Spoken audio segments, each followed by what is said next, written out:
तो अभी हम जिन लोगों से बात करके आए उनमें ज़्यादातर बसपा समर्थक रहे, सपा समर्थक भी मिले और यहाँ पर कुछ लोग इकट्ठा हैं जिनमें मेरा अंदाज़ा कहता है कि मिक्स हैं। कुछ सपा समर्थक हैं, कुछ बसपा समर्थक हैं, कुछ भाजपा समर्थक हैं। तो इन लोगों से बातचीत करते हैं और ज़्यादातर लोग मेरे परिचित ही हैं। और आपको बता दें मेरे गांव का जो वोटिंग समीकरण है, वो जो वोटिंग है वो लगभग 6000 की वोटिंग है, जिसमें ब्राह्मण और हरिजन सबसे ज़्यादा वोटर हैं। और ये जातिगत समीकरण है और जो लोग हैं इन लोगों से जानकारी जुटाते हैं, बातचीत करते हैं। सबसे पहले खड़े हैं हमारे बड़े भाई साहब हैं, पत्रकार हैं कक्का मुकेश तिवारी जी, इनसे बात करते हैं। क्या कहते हैं, आपका अनुभव क्या कहता है? भाई यहाँ पे चतुर्कोणी मुकाबला है और अभी क्लियर नहीं है कौन जीत रहा है। वैसे सुनने को ये मिला है कि सपा और बसपा की लड़ाई है। अच्छा। हाँ, लेकिन अभी अंदर की बात है, कोई भी जीत सकता है। और उत्तर प्रदेश में किसकी सरकार आने वाली? सरकार तो बाबा की बनेगी, चाहे कुछ हो जाए। जो रुझान है वो बाबा की बनेगी। चलिए, पत्रकार साहब का फ़ोन आ गया, बात करते हैं। युवा हैं और नेता भी हैं। नहीं, नेता नहीं, युवा हैं। सिर्फ युवा हैं, नेता नहीं है? नहीं, नेता नहीं है। बताओ, नाम बताओ भाई। वैभव पांडे। क्या कहता है आपका अनुभव? वोट डाला है? हाँ, वोट डाला है। डलवा भी रहे हैं आप? डलवा का हम अपना डाल सकते हैं, दूसरे कैसे डलवा सकते हैं? जिसको जहाँ वोट देना होगा वोट देगा। कैंपेनिंग तो कर रहे हैं ना आप? हाँ, कैंपेनिंग कर रहे थे। आज कैंपेनिंग बंद हो गई, 18 तारीख से आप कैंपेनिंग नहीं कर रहे हैं। तो इतने दिनों में क्या लगा आपको, क्या समझे हैं आप? किसकी? हमें तो ये लगा कि जनता बदलाव चाहती है। यहाँ का रिकॉर्ड रहा है कि हर 5 साल में बदलाव हुआ, इस बार भी होगा। और इस बार आदमी विकास के नाम पर वोट देना चाहता है, ना कि हिंदू मुसलमान और धर्म पे। अच्छा। उसके लिए मंदिर है, मस्जिद है, सब है। कौन सी पार्टी समर्थन कर रहे हैं? अभी तो हम सपा का समर्थन कर रहे हैं, क्योंकि वो विकास की बात कर रहे हैं, इसलिए। अच्छा, विकास की बात जो है मुख्यमंत्री योगी आदित्यनाथ खूब करते हैं और हमारे बड़े भाई हैं, हालांकि कांग्रेस के जिला उपाध्यक्ष हैं और बाबा को खूब घेरते हैं, बातचीत करते हैं। हम बाबा को नहीं घेरते हैं। पहले तो आपकी गलतफहमी बात बता दें।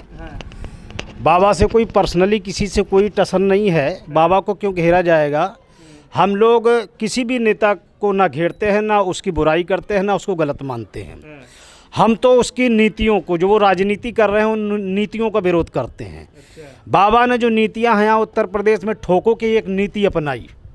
बुलडोजर चढ़ा देना, जिसको पता उसको ठोक देना। लेकिन वो तो कहते हैं कि हम बुलडोजर चढ़ाते हैं तो जो अवैध काम कर रहे हैं उनके ऊपर चढ़ाते हैं। नहीं, एक मुख्यमंत्री जो इतने संवैधानिक पद पर बैठा हुआ है, उसकी क्या भाषा शैली ऐसे होनी चाहिए? नहीं, काम भाषा शैली मायने रखती है, काम मायने? बिल्कुल, एक मुख्यमंत्री की भाषा शैली भी बहुत मायने रखती है। उसका पूरा संदेश पूरे प्रदेश में जाता है, जनमानस के मन मस्तिष्क पर उसका संदेश जाता है। कार्रवाई तो माफियाओं पे कर रहे हैं। नहीं, माफियाओं पे कार्रवाई कर रहे हैं। माफिया भी उनके अपने हिसाब से तय है ना कि कौन सा माफिया है जिस पे कार्रवाई करनी है, कौन सा नहीं है उस पर नहीं करनी है। माफिया बहुत से हैं जो जेल के बाहर क्रिकेट खेल रहे हैं, बहुत से ऐसे माफिया जेल के अंदर हैं। कुछ माफिया इतने बड़े बाबा की नज़र में रहे हैं, उनका एनकाउंटर हो गया। कुछ माफिया ऐसे हैं जिनको सिर्फ एनकाउंटर, उनकी गाड़ी नहीं पलटी, वो जेल में शिफ्ट कर दिए गए। तो बाबा ने तय कर रखे अपने हिसाब से कि माफिया कौन है, ये बाबा तय करते हैं। बाबा आ रहे कि नहीं आ रहे? बाबा तो नहीं आ रहे हैं। अच्छा, बिल्कुल नहीं आ रहे हैं। कौन आ रहा है फिर? अब ये कहना तो मुश्किल है, ये तो जनता जनार्दन तय करेगी कौन आ रहा है। मुझसे पूछेंगे तो कांग्रेस आ रही है। अच्छा, तो हमने देखा कालपी में भी 4-5 दिन पहले प्रियंका गांधी जी के रोड शो में काफ़ी भीड़ उमड़ी थी जी। तो मतलब रैलियों में भीड़ या रोड शो में भीड़ की वजह से आप ऐसा कह रहे हैं कि सबकी रैलियों में भीड़ होती है? देखिए, ऐसा है, भीड़ के 2 तरीके होते हैं। एक भीड़ बाहर से बुलवाई जाती है, एक भीड़ लोकल की होती है। जो माननीय हमारी प्रियंका दीदी की रैली में भीड़ थी, वो कालपी विधानसभा की भीड़ थी।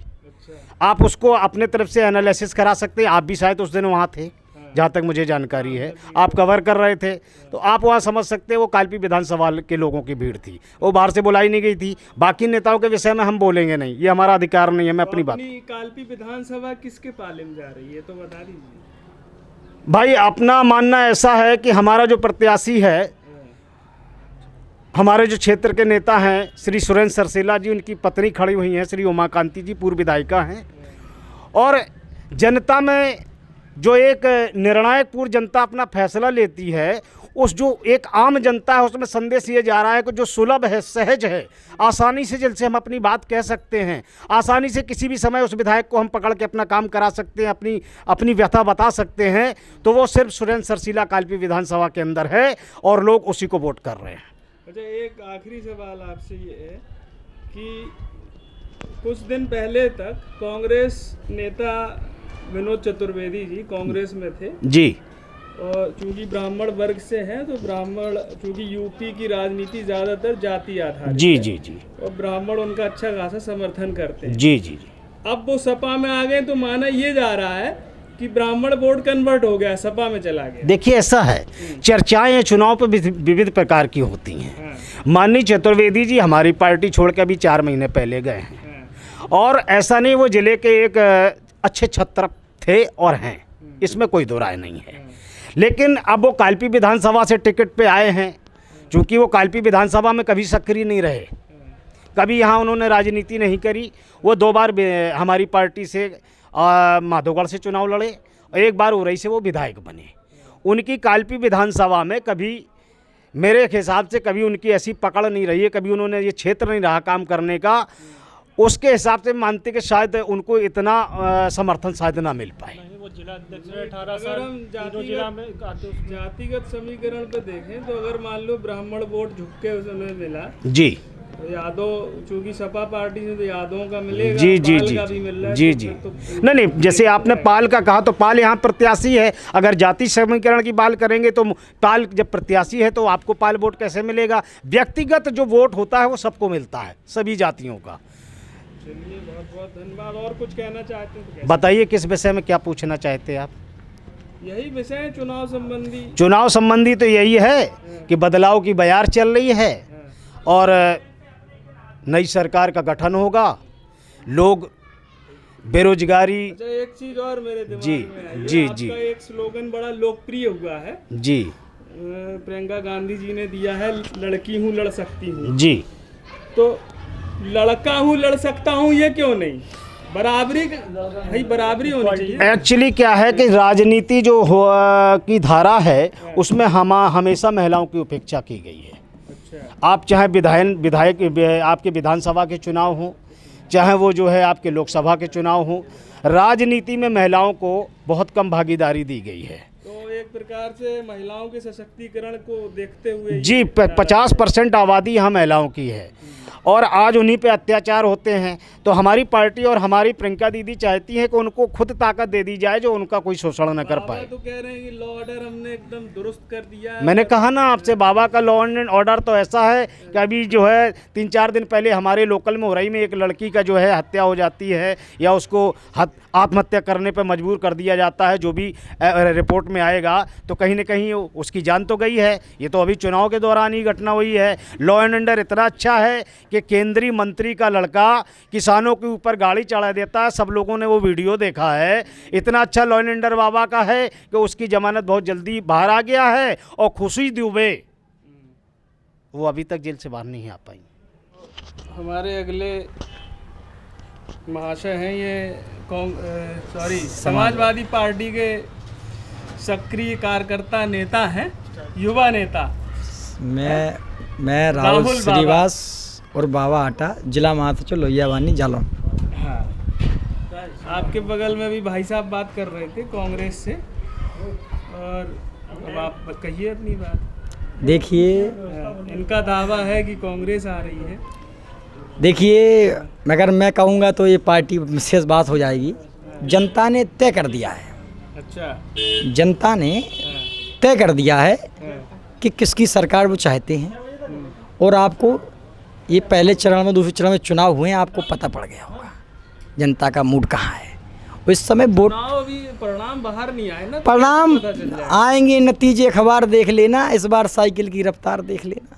अच्छा, हाँ, कैसे लग रहा मतलब? अब ये 10 तारीख को खुलेगा तब देख लेना कैसा लग रहा है। हम तो ये हम कहेंगे कि हमारी सरकार आ रही है, कहेंगे कि घर की रोटी दूध का कही जाओ, कहावत है, हाँ दाल बराबर। तो आएंगे तो अखिलेश की 10 तारीख को। और ये देखिए माननीय राष्ट्रीय अध्यक्ष श्री अखिलेश यादव जी ने कालपी विधानसभा का अच्छा फैसला लिया है। माननीय श्री विनोद चतुर्वेदी जी को टिकट दिया है और चाचा विधायक बन रहे हैं अपने, और सरकार पे आने पर उनका भी सम्मान रखा जाएगा। और हमारा तो यही कहना है सर समाज के लोगों से कि सब लोग इस बार साइकिल का बटन दबाएं और भाजपा सरकार को हटाएं।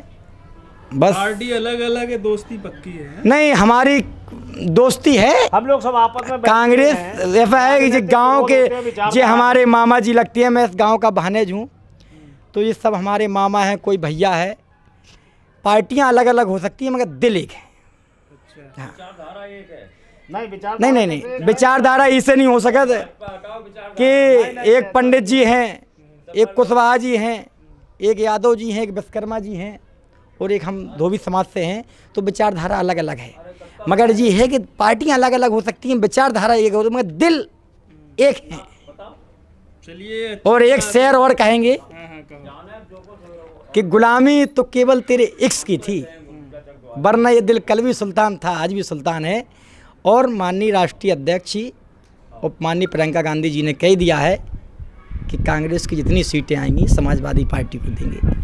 अच्छा, हाँ, ये बात चल रही हैं और हैं हो गया है। तो ये तो अपना मतलब बातें हैं लोगों की, तो ऐसी कोई घोषणा नहीं करी है। अब 22 के बाद घोषणा भी हो जाएगी, अंदर से प्रोटोकॉल की बात चल रही है तो बस। और नहीं, दीदी का आशीर्वाद है, भाई बहन भाई को आशीर्वाद दे सकती है। और हम यही कहेंगे कालपी विधानसभा की जनता से कि आपने भाजपा का विधायक बनाया, बसपा का बनाया, एक बार हमारे श्री विनोद चतुर्वेदी जी को बना दें तो आप जो कहोगे, जिस जगह कहोगे वहाँ काम कराएंगे, विकास कराएंगे। और मैं ये कहता हूँ कि चाचा श्री विनोद चतुर्वेदी जी कालपी में ही रहेंगे और युवाओं के लिए विद्यालय बनेंगे और जो योजनाएं होंगी वो लाई जाएंगी। बस जय हिंद, जय समाजवाद। बस। तो जो युवा नेता हैं ये राहुल बाबा भाई साहब चले गए अभी, तो यहाँ पे बड़े स्तर पे नहीं लेकिन जो स्थानीय स्तर पे जो बात सामने आ रही है, इन्होंने पार्टियों ने भले गठबंधन न किया, इन लोगों ने अभी से कर लिया है, कांग्रेस और समाजवादी पार्टी ने। और यहाँ पे लोग हैं, युवा लोग हैं, इनसे बात करते हैं। ये जो बात कह रहे हैं कि हो सकता है कि कांग्रेस का समर्थन मिल जाए सपा को, आपका अनुभव क्या कहता है, किसका समर्थन करते हैं? अभी ऐसी कोई घोषणा तो हुई नहीं है कि कांग्रेस समर्थन दे रही है सपा को, और इस बात के लिए भी कोई महत्वपूर्ण बात नहीं है कि समर्थन देगी या नहीं देगी। और रही बात भाजपा और सपा की, तो मेरे हिसाब से बाबा की सरकार बन रही है। बाबा की? जी। आपको ऐसा क्यों लगता है? मुझे ऐसा लगता है क्योंकि गुंडा राज कम हुआ है, बाबा ने गुंडा राज पे काफ़ी सख्ती बरती है। दुकानदार हम हैं, तो यहाँ पे जो दुकानदारों की ये हालत है, पहले जो समाजवादी पार्टी थी या बीएसपी पार्टी थी तो कोई भी आता था दुकानदारों को गाली दे के चला जाता था, लेकिन बाबा सरकार में ऐसा कुछ नहीं हुआ है। जी, इसलिए हमारे हिसाब से भाजपा सरकार बन रही है, बाबा जी आ रहे हैं। लेकिन भाजपा ने इस इलाके से निषाद पार्टी के उम्मीदवार को उतारा है, इससे फर्क पड़ेगा? जी हाँ, इससे कुछ फर्क तो पड़ेगा। अगर यही भाजपा से टिकट होता और कमल का फूल चुनाव चिन्ह मिलता तो इससे ज़रूर भाजपा को लाभ होता। लेकिन यहाँ पे फिर भी अभी छोटे सिंह विधायक जी हमारे जो हैं काफ़ी अच्छी पकड़ पे हैं, उम्मीदवारी पे। बड़ी गजब की रखी। जी धन्यवाद आपको। दुकानदारी लेवल पे देखेंगे राजनीति जो सच बात बोलो, जैसे आपकी मूंछें दुरुस्त हैं, इस बार परिणाम किसके दुरुस्त होंगे? देखिए, नाम बता दो। हमारा नाम आलोक सिंह कुशवाहा है और मैं समाजवादी पार्टी से ब्लॉक महासचिव हूँ कदौरा से। अच्छा जी, तो आपने जो हमारे मूंछों की बात की है और बोला है परिणाम क्या होगा, तो हम तो वैसे भी पार्टी के साथ हैं और पार्टी के पदाधिकारी हैं, तो हम तो यही बताएंगे आपको कि अखिलेश यादव आ रहे हैं इस बार। 10 मार्च को नतीजे खुलेंगे। कि हम पार्टी से हैं, पार्टी नेता हैं, जी लेकिन एक अनुभव भी कहता है कि हमारा काम बन रहा है कि नहीं बन रहा है। जी अपनी सीट से या पूरे उत्तर प्रदेश में एक होता है ना कि आपको क्या लगता है मिजाज देख के, लोगों का मूड देख के? देखिए ऐसा है कि इन 5 सालों में भाजपा ने जो काम किए हैं, लोग गरीब जनता उससे बहुत परेशान हो गई है। अच्छा। और जनता ये चाहती है, बदलाव चाहती है। अब तो जनता का बदलाव है कि अब अखिलेश जी आ रहे हैं, 10 मार्च को नतीजे खुलेंगे, मालूम चली जाएगा सभी लोगों को कि कौन आ रहा है। बदलाव चाहती है। जी जी बिल्कुल बदलाव चाहती है जनता। मेरा नाम विनीत यादव है, मैं अभी वोट डाल के आया हूँ 1 घंटे पहले। किसका समर्थन कर रहे हैं? जी अभी तो मैं विनीत यादव नाम है मेरा, समाजवादी पार्टी से हूँ।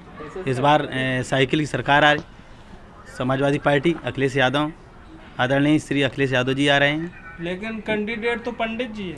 उससे क्या हुआ, पंडित जी हैं, लेकिन सम्मान सबको मिलेगा ना इस बार। आप कह रहे हैं ना कि हम हमेशा यादव हैं। समाजवादी पार्टी हमेशा सबका सम्मान करती थी, सबका साथ सबका विकास, इस बार भी होगा। तो हमारे यहाँ के, हमारे ज़िला जालौन के भारतीय जनता पार्टी के अनुसूचित जनजाति मोर्चा के अध्यक्ष हैं, बड़े नेता हैं सत्यनारायण वर्मा जी, और हमारे गांव के पूर्व प्रधान भी हैं, और इनकी प्रधानी ने स्वर्णकाल देखा है हमारे गांव में। इनसे बात कर।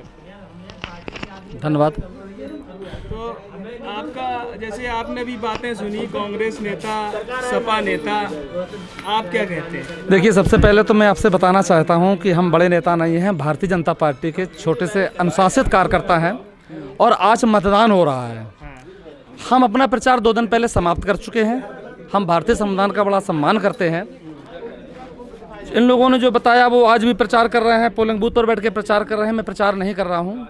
सबसे पहले तो मेरा आटा की जनता से ये अनुरोध करते हैं कि 100% मतदान करें, और 100% मतदान करके लोकतंत्र की ताकत को मजबूत करें। अभी पूर्व की सरकार, जो हमारी जो अभी वर्तमान की सरकार रही है योगी आदित्यनाथ की, मैं प्रचार नहीं कर रहा हूँ। इनकी बात जो आपने पूछ दिया, मैं बता रहा हूँ, क्षमा चाहूँगा कि इतनी बेसिक बीमारी के बावजूद भी इस सरकार ने सबका ख्याल रखा, सबका ध्यान रखा, घर घर तक राशन पहुँचाया, डबल इंजन की सरकार ने डबल डोज राशन दिया। यहाँ से आरोप लग रहा है कि गरीबों का कल्याण नहीं हुआ। देखिए, ये तो जनता बताएगी ना। मैं कह तो रहा हूँ मतदान हो रहा है, मतदान होगा, बशर्ते एक इनसे अनुरोध है। मैं कह चुका हूँ कि मैं भारतीय संविधान का सम्मान करता हूँ। मैं 2 दिन पहले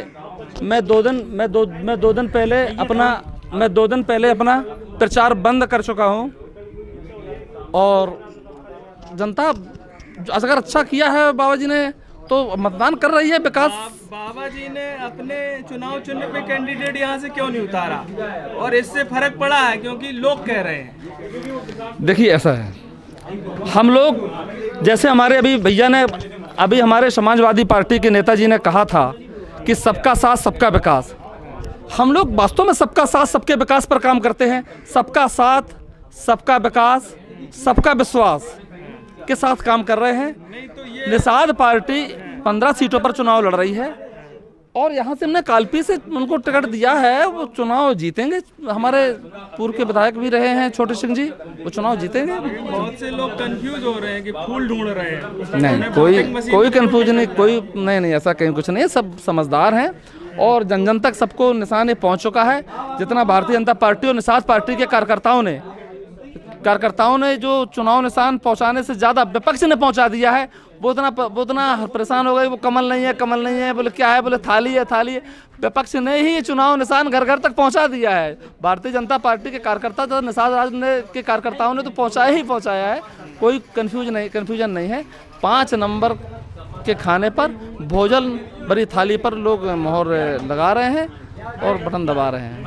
मुख्यमंत्री योगी आदित्यनाथ अपने हर इंटरव्यू में जी, या अपनी हर रैली या अपनी हर सभा में जो प्रमुखता से चोट करते हैं, वो कहते हैं कि हमने गुंडा राज खत्म किया, बुलडोजर चलाया। और बहुत से लोगों को ये चीज आहत कर रही है कि वो हमेशा बुलडोजर की बात करते हैं, ठोकर की बात करते हैं। नहीं, देखिए, बहुत से लोगों को नहीं।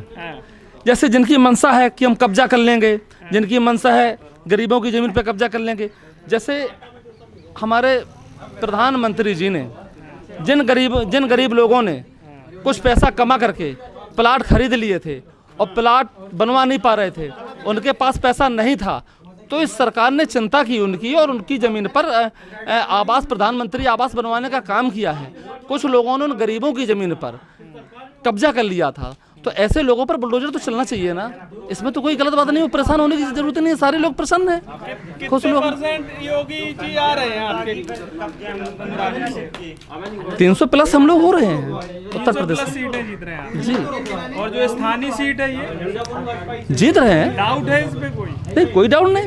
अब इनसे अनुरोध एक बात का है कि आज जिस तरीके से उन्होंने अपनी बात रखी है, जे बस 10 तारीख के बाद ईवीएम पर आरोप न लगाएं, जबकि अच्छी तरह वोट डाल रहे हैं, देख रहे हैं, सब बातें हैं, और यहाँ की जनता विकास के लेकर के, राष्ट्र हित में लेकर के वोट दे रही है। अच्छा, ये तो मानते होंगे कि यहाँ पे लड़ाई है किसी से?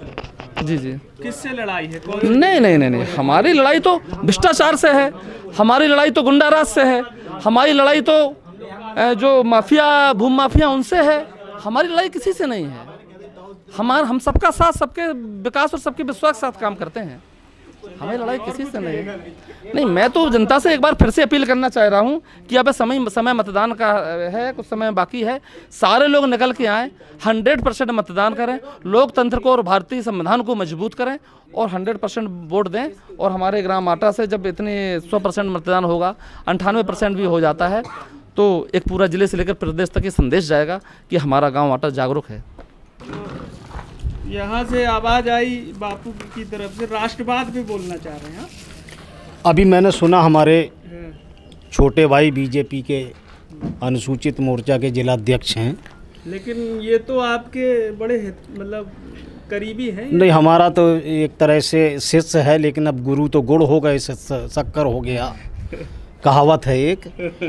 तो अभी इन्होंने एक जैसे राष्ट्रवाद की चर्चा की कि वोट राष्ट्रवाद पे दें। इनका मतलब राष्ट्रवाद बीजेपी से है। हम सिर्फ इतना पूछना चाहते हैं आपके माध्यम से जनता के द्वारा कि राष्ट्रवाद की परिभाषा पहले इनसे पूछी जाए, क्या होती है? राष्ट्र क्या है? कोई जगह का नाम है राष्ट्र? कोई व्यक्ति का नाम है राष्ट्र? कोई राजनीतिक दल का नाम है राष्ट्र? ये जानकारी दें, क्योंकि मैं जानता हूँ किसी धर्म का नाम है राष्ट्र। मुझे जितनी जानकारी राष्ट्रवाद के विषय में है कि कांग्रेस पार्टी ने इस देश को तमाम शहीद हुए और इसने शहीद होने के बाद इस राष्ट्र को आज़ाद कराया, और इस राष्ट्र का मतलब है देश की 133 करोड़ जनता। राष्ट्र का मतलब है देश की 133 करोड़ जनता। वो राष्ट्रवाद है, वो भारत है, वो देश है। कोई जगह नहीं होती है, कोई पार्टी नहीं होती है। अगर इस जनता को 100 रुपये के ऊपर पेट्रोल खरीदना पड़ रहा है, ये 133 करोड़ जनता को 1000 के ऊपर सिलेंडर गैस का खरीदना पड़ रहा है, ये देश में ऑक्सीजन की कमी से लोग मर गए, राष्ट्र के लोग, गंगा में जमुना में लाशें बहाई गईं, किस राष्ट्रवाद की बात करते हैं? ये कौन सा राष्ट्रवाद है इनका जिसके लिए जो वोट मांग रहे हैं? चाइना कब्जा कर रहा है, गांव के गांव बसा रहा है भारत के अंदर। आज तक जो है पुलवामा हमले की जांच नहीं आ पाई, कौन दोषी था? ये किस राष्ट्रवाद की बात करते हैं? हमें जरा राष्ट्रवाद की परिभाषा हमें चाहता हूं कि पता चले राष्ट्रवाद क्या है। क्या जनता है, या कोई पार्टी है, या कोई नेता है, या कोई धर्म है? क्या है राष्ट्रवाद? भाई कोई बोलेगा राष्ट्रवाद पे? हाँ, बोलोगे? हाँ, जवाब दीजिए। हमारे बड़े भाई हैं आदरणीय श्रीमान अरविंद शुक्ला जी, उनका मैं बड़ा सम्मान करता हूं।